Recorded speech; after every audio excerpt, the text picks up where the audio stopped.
Hello everyone, welcome to biochemistry. आज हम देखने वाले हैं आइसोइलेक्ट्रिक पॉइंट क्या होता है और इसको हम ट्रिक की मदद से कैसे कैलकुलेट करते हैं। पहले तो मैं डायरेक्टली ट्रिक के पे जाने से अच्छा है मैं थोड़ा सा आपको एक बेसिक आइडिया बता दूं कि व्हाट इज आइसोइलेक्ट्रिक पॉइंट। ठीक है, तो आइसोइलेक्ट्रिक पॉइंट में हमारा एक अगर हम अमाइनो एसिड का स्ट्रक्चर देखें तो अमाइनो एसिड के स्ट्रक्चर में होता है अमाइनो ग्रुप।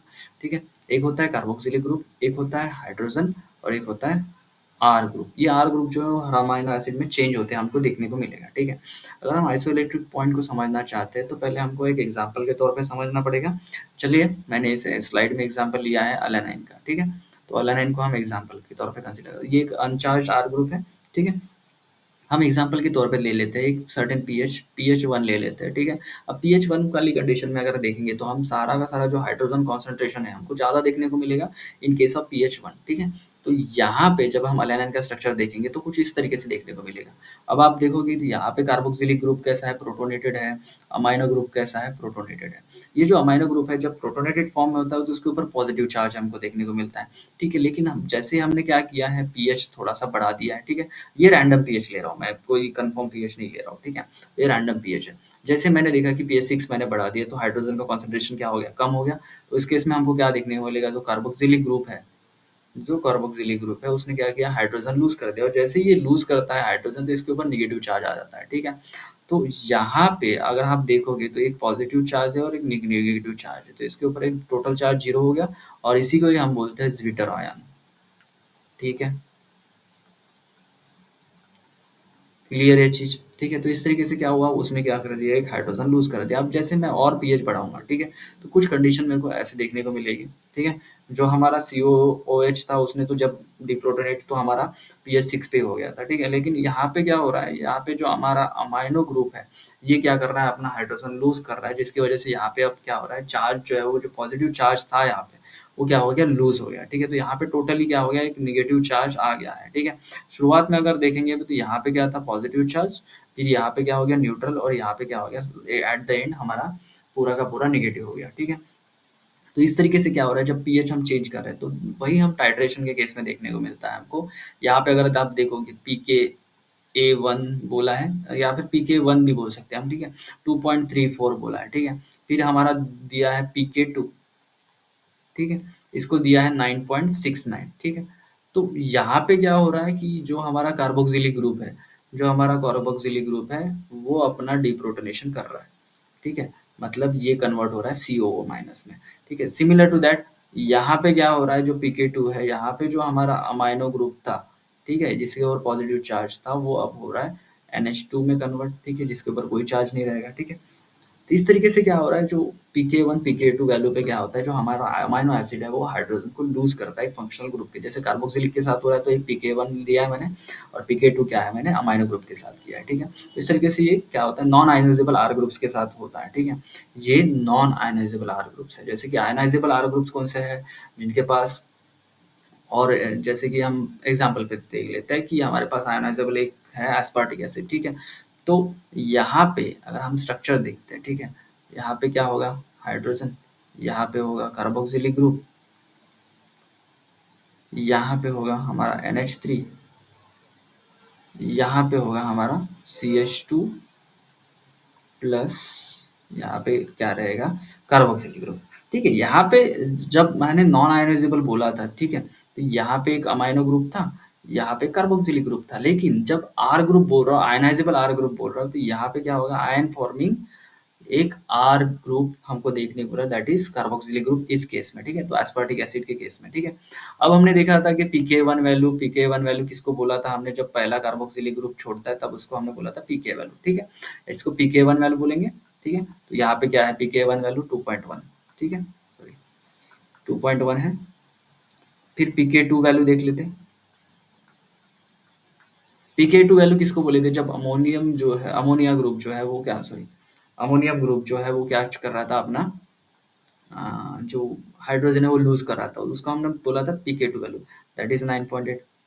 ठीक है, लेकिन यहाँ पे क्या है, आयोनाइजेबल आर ग्रुप प्रेजेंट है, तो ये जब लूज करेगा तो इसके लिए हमने एक टर्मिनोलॉजी दी है, PK3 भी बोल सकते हैं इसको, या फिर PKR भी बोल सकते हैं। ठीक है, दैट इज 3.9। क्लियर है? तो जब सबसे पहले कौन छोड़ने वाला है, जो अपना जो हाइड्रोजन है, वो ये जो कार्बोक्सिलिक ग्रुप है, प्राइमरी कार्बोक्सिलिक ग्रुप जिसे हम बोलते हैं। फिर जो ये R ग्रुप वाला है वो कार्बोक्सिलिक ग्रुप छोड़ने वाला है, फिर बाद में जाके क्या करेगा, जो हमारा अमाइनो ग्रुप है वो छोड़ने वाला है, ठीक है? क्लियर है ये सारी चीज़ें? तो इस तरीके से क्या होगा, पीकेआर का कुछ हमको 3 वैल्यूज़ हमको देखने को मिलेगी। अगर आयनाइजेबल ग्रुप नहीं है तो that is we will get the 2 values only, ठीक है? क्लियर है चीज़ें यहाँ पे? चलिए, अब इसको कैलकुलेट करने का इतना थोड़ा-सा मतलब कन्फ्यूजन क्रिएट हो जाता है कि बहुत ज़्यादा दिक्कत होती है इसमें समझने के लिए, ठीक है? जैसे कि हम अगर देखें यहाँ पे, तो यहाँ पे R वैल्यूज़ कौन-सी है, ये सारी चीज़ें, फिर कम है या ज़्यादा है। अब एक्सेस एक्सेस या फिर बोल सकते हैं कि एक्सेप्शनल केस कौन-सी है, टायरोसिन की। जनरली जो पीकेआर वैल्यू होती है वो छोटी होती है पीके2 वैल्यू से, लेकिन यहाँ पे जो टायरोसिन है उसकी जो वैल्यू है वो ज़्यादा है, क्योंकि यहाँ पे जो फिनॉल ग्रुप है, ठीक है? तो यहाँ पे बहुत सारी चीज़ें जो हैं वो अलग बन जाती है। अब इन चीज़ों को ध्यान में रखना उतनी आसान बात नहीं है, या फिर जो एक्सेप्शनल केस है उनको ध्यान में रखो, ये करो, वो करो। उससे अच्छा मैंने ट्रिक बना के दी है कि बहुत बेस्ट ट्रिक है, ठीक है? जैसे कि अगर हम नॉर्मली जब कैलकुलेट करना चाहते हैं कि पीआई वैल्यू क्या है, नॉन आयनाइजेबल के लिए और आयनाइजेबल के लिए, ठीक है? तो pK1 plus pK2 divide by 2 कर देता है, ठीक है? और हमारा अगर आयनाइजेबल है तो बिलो जिटर आयन करते हैं, और अबव जिटर आयन का जो पीके वैल्यू है उसकी डिवाइड बाय 2 कर देते हैं, ठीक है? क्लियर है इतना चीज़? इतना नहीं सोचो, ठीक है? मैं आपको बताऊँगा ट्रिक इसके बारे में, ठीक है? ये तो सिंपल जी जैसे करते हैं वो चीज़ बताई है, ठीक है?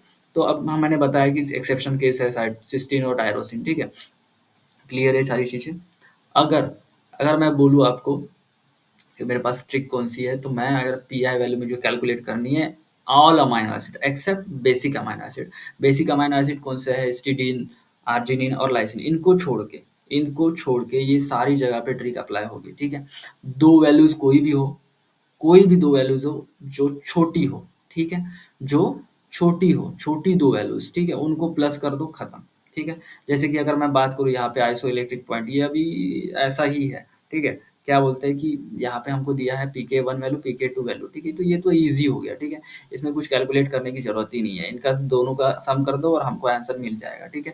तो ये आप ही कैलकुलेट करेंगे, मैं यहाँ पे बता नहीं रहा हूँ, ठीक है? और या फिर आप पॉज़ कर लीजिए यहाँ पे वीडियो और उसको क्लिक कर लीजिएगा कि दोनों के सम करके डिवाइड बाय 2 कर दो, हो जाएगा, ठीक है? अब मुझे आंसर पता है बट मैं यहाँ पे बताने वाला नहीं हूँ, ठीक है? तो ये आपको चीज़ को कन्फर्म करना है, ठीक है? या फिर मैं बता देता हूँ, यहाँ पे आंसर निकलने वाला है आपका 5.65, ठीक है? क्लियर है ये चीज़? तो इस तरीके से क्या मिलेगा, हमको आंसर देखने को मिलेगा।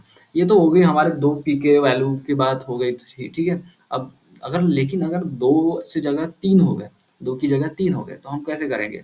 हमको मैंने बता दिया आपको, एक्सेप्ट हिस्टीन, आर्जिनिन और लाइसिन, इनको छोड़ के जितने भी हैं, इनके सारे जो बाकी जो बचे हैं, इनके जो 2 छोटे वैल्यूज़ है, ये एक छोटा वैल्यू हो गया और ये दूसरा छोटा वैल्यू हो गया, ठीक है? इन दोनों का प्लस कर दो, 2.2 प्लस 4.3 डिवाइडेड बाय 2, ठीक है? जो हमको वैल्यू मिलने वाला है वो क्या होने वाला है, 3.25, ठीक है?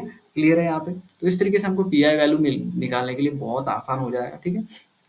लेकिन वही अगर मैं बेसिक अमाइनो एसिड्स की बात करता हूँ, मैंने एसिड तो बाकी के सारे जितने भी थे, जो भी एक्सेप्शन थे उन सभी का मैंने बता दिया। लेकिन बेसिक अमाइनो एसिड के लिए क्या करेंगे, 2 लार्ज वैल्यू लेंगे, छोटी वैल्यूज़ हम उसमें नहीं लेंगे, ठीक है?